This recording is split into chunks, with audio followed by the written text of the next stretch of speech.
Welcome to the Real News Network. I'm Jessica Devereaux in Baltimore, and welcome to part 3 of our interview with Patrick Cockburn about Syria. Now joining us from London is Patrick Cockburn. He is the Middle East correspondent for the Independent newspaper.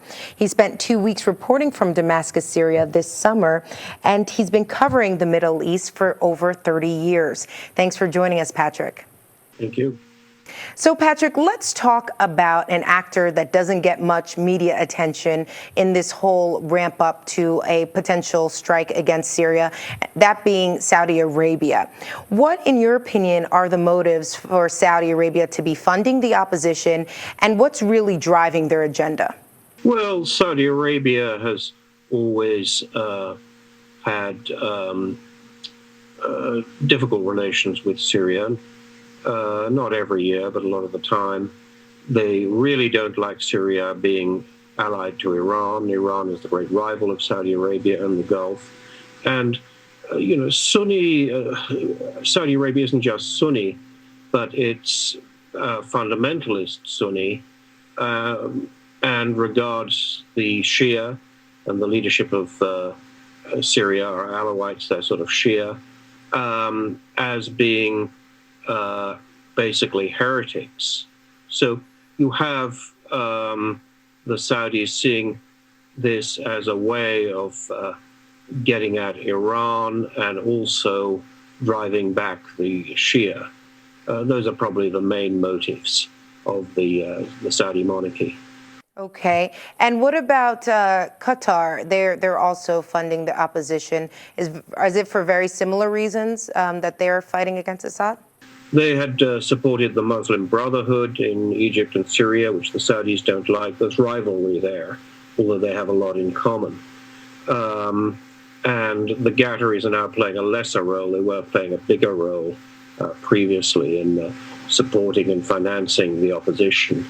And they also have great influence through the Al Jazeera satellite channel. This played a crucial role at the beginning of the Arab Spring and still plays a pretty significant role as one of the main media outlets in both Arabic and English in the region. Okay. And what about Turkey? What's their role in all this? The Turks began with a very good hand, to my mind, and they played it pretty badly. They had good relations with Assad. They had good relations with reasonable relations with the U.S. They turned against Assad when he didn't take their advice. They support the rebels. The rebel guerrillas can move backwards and forwards across the Syrian border with Syria, which is about 560 miles long. This is crucial for the rebels to be able to use Turkey as a base. Their arms and their equipment largely come through Turkey. But the Turks somehow haven't been able to use their influence that they once had because they become 100% enemies of Damascus. They could have perhaps taken a slightly more central role, a more mediating role, and had more influence. So I think that also there's great opposition within Turkey to the Prime Minister's involvement in Syria. Let's look at Assad's allies. You have Iran as well as Russia. That is, they're both still standing by the Assad regime. What do the Iranians have to gain from supporting Assad? Well, they see Syria as their one big ally in the Arab world. They're also Shia. This is a sectarian conflict. I think one very important thing to realize about what's happening in Syria is that you have 4 or 5 different conflicts all rolled into one.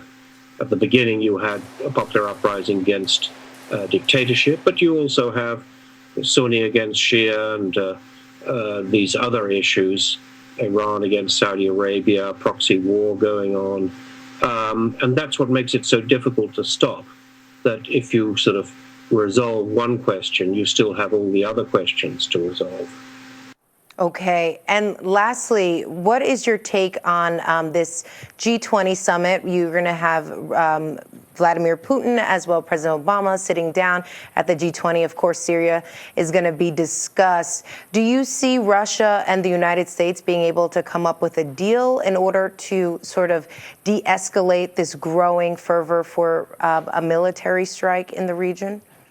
I suspect there will be a military strike. The question is, will it be part of a sort of broader diplomatic move, including a peace conference, bringing the two sides together? And there's no reason that these two things shouldn't both occur. But, will Russia, for instance, insisting that Iran turn up because they're a major player in Syria? The US says no, because the US is confronting, and Saudi Arabia confronting Iran over nuclear issues and other questions. Now, so there have to be sort of changes in US policies, rather profound changes. Now, will that happen? Previously, there was a rather hypocritical attitude, to my mind, on the part of Washington, London, and the others, that they said we're all in favor of a peace conference, but Assad must agree to go. But Assad still controls 13 out of 14 provincial capitals in Syria, so he wasn't looking for surrender terms. But it's difficult to see either side in this civil war winning an outright victory. Both of them have core support within Syria. Both of them have powerful allies.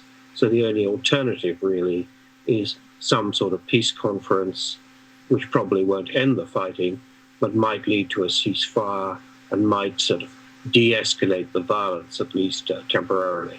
Okay. Well, thank you so much for joining us, Patrick. Thank you. And thank you for joining us on the Real News Network.